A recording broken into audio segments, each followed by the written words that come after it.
Hola, bienvenidos otro día más a mi canal. Vamos a continuar con estos cuentos de la obra de Edgar Allan Poe, Narraciones Extraordinarias.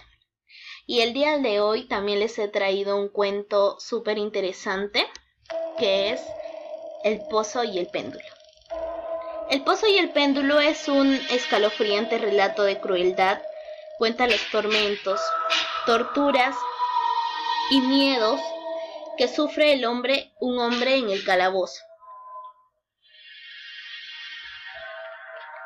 Encontrábame agotado, exhausto, hasta no poder más, por aquella larga agonía, cuando finalmente me desataron y pude sentarme.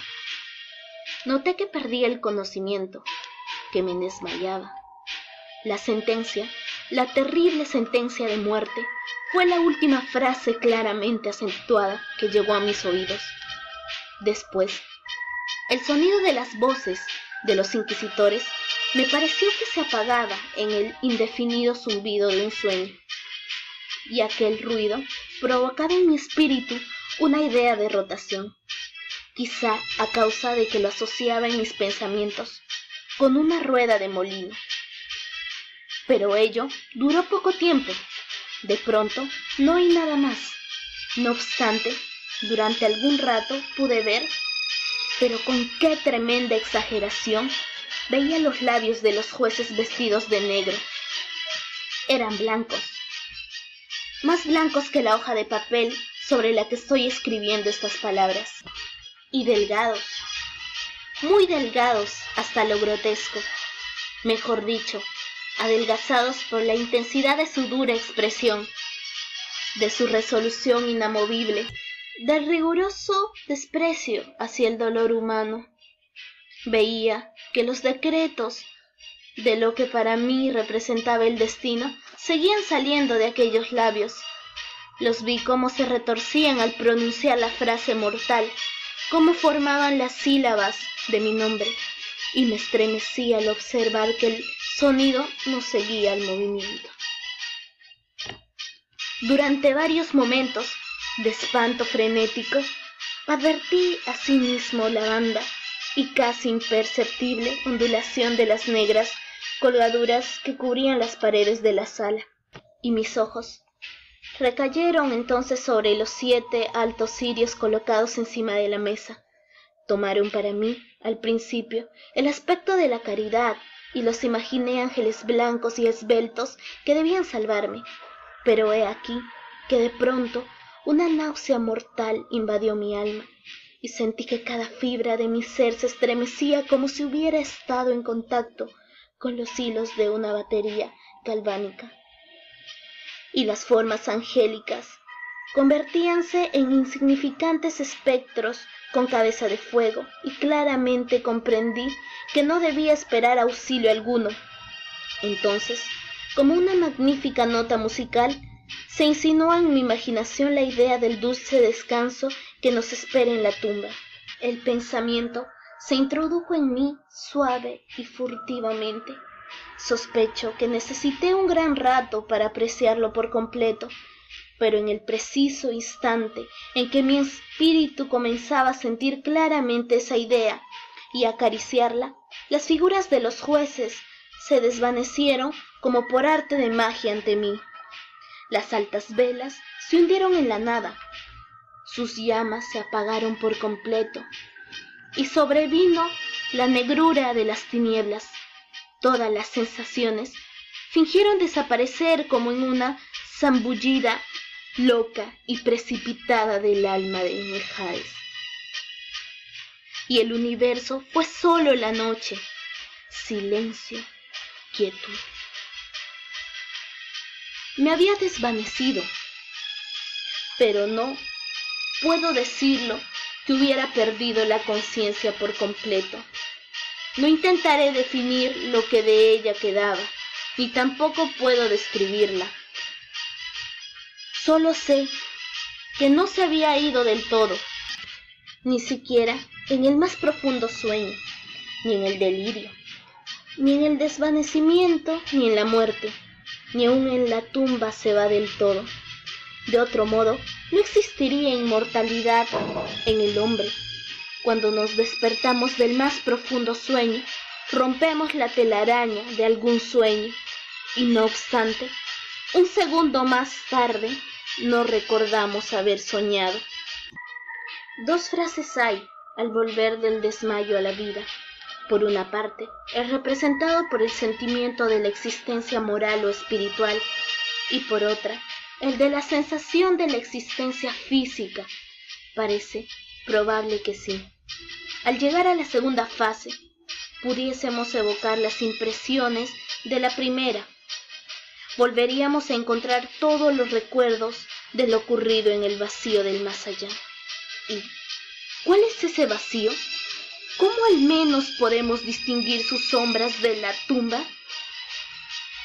Pero si las impresiones de lo que he llamado primera fase no acuden de nuevo al llanamiento de la voluntad, no obstante, después de un largo rato, aparecen sin ser solicitadas, mientras, maravillados, nos preguntamos de dónde proceden.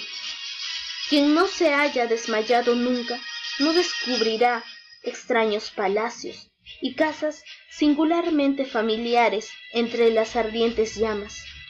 No será el que contemple flotando en el aire las visiones melancólicas que la mayoría no llega a vislumbrar. No será el que medite sobre el perfume de alguna flor desconocida, ni el que se perderá en el misterio de alguna melodía que nunca hubiese llamado su atención hasta entonces. En medio de mis repetidos e insensatos esfuerzos por recordar algún vestigio de ese estado de vacío aparente en el que mi alma había caído, hubo instantes en el que soñé salir de él, hubo momentos fugaces, brevísimos, en que he llegado a condensar recuerdos que en épocas posteriores mi razón lúcida me había afirmado no poder referirse sino a ese estado en el que aparece aniquilada la conciencia. Muy confusamente las sombras de mi memoria me hablan de altas figuras que me levantaban y transportaban en silencio hacia abajo, cada vez más abajo, hasta que me invadió un vértigo espantoso ante la simple idea de lo interminable de aquel descenso. Me recuerdan también, no sé qué vago espanto que experimentaba el corazón, precisamente a causa de la calma sobrenatural de ese corazón. Después, el sentimiento de una repentina inmovilidad en todo lo que me rodeaba, cual si quienes me transportaban hubieran pasado al descender los límites de lo ilimitado y se hubiesen detenido cansados por la tarea. Recuerda mi alma más tarde la sensación de superficies planas y humedad. Después, todo no es más que locura, la locura de una memoria que se agita entre las cosas prohibidas. De pronto, vuelven a mi alma un movimiento y un sonido, el movimiento tumultuoso del corazón y el sonido de sus latidos. Luego, una pausa en la que todo desaparece. Luego, el sonido de nuevo, el movimiento y el tacto, como una sensación de cosquilleo que penetraba todo mi ser. Después, la simple conciencia de mi existencia sin pensamiento, sensación que duró mucho. Más tarde, bruscamente el pensamiento de nuevo, un temor que me producía escalofríos y un esfuerzo ardiente por comprender mi verdadero estado. Después, un vino afán de caer en la insensibilidad repentinamente, un brusco renacer del alma y una afortunada tentativa de movimiento.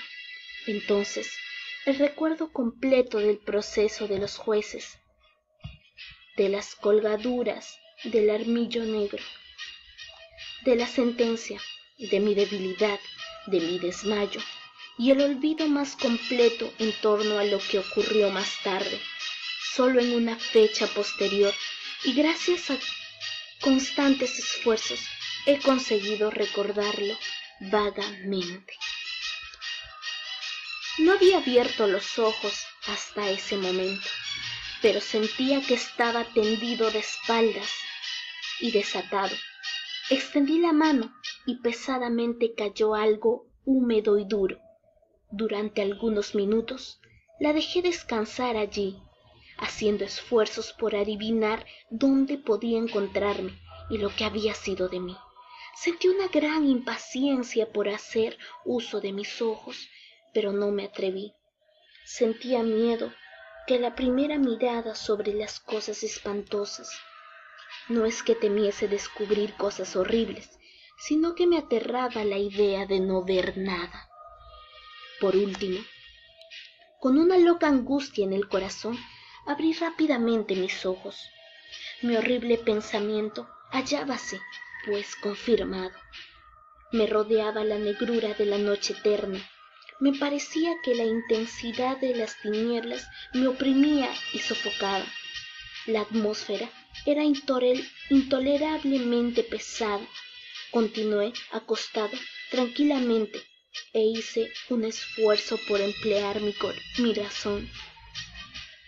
Recordé los procedimientos inquisitoriales y partiendo de ese punto intenté deducir la verdadera situación en que me encontraba. Había sido pronunciada la sentencia y me parecía que desde entonces había transcurrido un largo intervalo de tiempo. Sin embargo, ni un solo momento supuse que estuviera realmente muerto. Semejante suposición, a pesar de lo que leemos en las novelas, es absolutamente incompatible con la existencia real. Pero, ¿dónde me encontraba y cuál era mi estado? Sabía que los condenados a muerte morían con frecuencia en los autos de la fe. La misma tarde del día de mi juicio habíase celebrado uno de estos. ¿Me habían llevado acaso de nuevo a mi calabozo para aguardar en el próximo sacrificio que había de celebrarse meses más tarde? Desde el principio comprendí que esto no podía ser. Las víctimas eran puestas sin demora a disposición del verdugo. Por otra parte, mi calabozo, como todas las celdas de los condenados a muerte en Toledo, tenía piso de piedra y no le faltaba algo de luz. De repente, una horrenda idea aceleró mi sangre en torrentes hacia mi corazón y durante algunos instantes caí de nuevo en mi insensibilidad. Al recobrarme, de un solo movimiento me levanté sobre mis pies, temblando convulsivamente en cada fibra. Extendí, enloqueciendo los brazos por encima de la cabeza y en torno a mí moviéndolos en toda dirección. No sentí nada. No obstante, temblaba a la idea de dar un paso, no fuera a tropezarme con los muros de una tumba. Brotaba el sudor por todos mis poros y en gruesas gotas frías se detenía sobre mi frente.